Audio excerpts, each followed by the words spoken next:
தமிழ் வாழ்க, தமிழர்கள் வாழ்க வளமுடன். இளம் சவுதி எழுத்தாளர்கள் நாட்டின் இலக்கியத்தை புதிய வடிவத்தில் மேம்படுத்துகின்றனர். சவுதி அரேபியா விஷன் 2030 கீழ் உருவாகும் கலாச்சார மாற்றத்தில் 35 வயதுக்குட்பட்ட இளம் எழுத்தாளர்கள் அறிவியல், புனைக்கதை, கற்பனை போன்ற வகைகளில் புதிய பாதைகளை உருவாக்கி நாட்டின் இலக்கிய காட்சியை மாற்றி அமைக்கின்றனர். எழுத்தாளர் லினா அல்ஷாலன் இக்காலம் இளம் மற்றும் புதிய எழுத்தாளர்களுக்கு வாய்ப்புகளால் நிரம்பியதாக கூறினார். அவரது முதல் நாவல் 2024 வெளியாகி சினிமா தழுவலுக்கு பரிந்துரைக்கப்பட்டது. எழுத்தாளர் அல்ஷாலன் நேர்மையான கதை சொல்லலை ஊக்குவிக்கும் ஜெனரலைசட் இயக்கம் முக்கியம் என கூறினார்.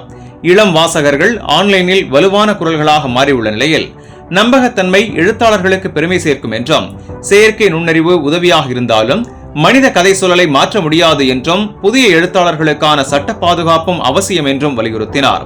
சவுதி இளம் எழுத்தாளர்கள் மன்றத்தின் நிறுவனர் ராத் அலீத், சவுதி இலக்கியத்தை உலக அளவில் முன்னேற்ற அதிக அதிகாரம், புதிய புத்தக மொழிபெயர்ப்பு முயற்சிகள் மற்றும் செயற்கை நுண்ணறிவு ஒழுங்குமுறை சட்டங்கள் அவசியம் என தெரிவித்தார். மேலும் உலக மன்றங்களில் இளம் சவுதி எழுத்தாளர்களின் பங்கும் அதிகரிக்க வேண்டும் என்றும் கூறினார். இன்றைய வர்த்தக செய்தி.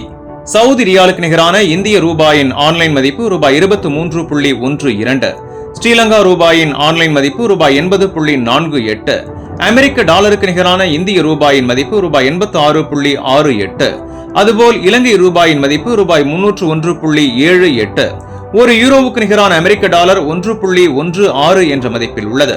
இனி இன்றைய தங்க விலை நிலவரத்தை பார்ப்போம். சவுதி அரேபியாவில் 22 கேரட் 1 கிராம் 381 ரியால்கள், 1 பவுன் 3048 ரியால்கள். இந்தியாவில் 22 கேரட் தங்கம் 1 கிராம் ரூபாய் 9160 என்ற அளவிலும், 1 பவுன் ரூபாய் 73,280க்கும் விற்கப்படுகிறது.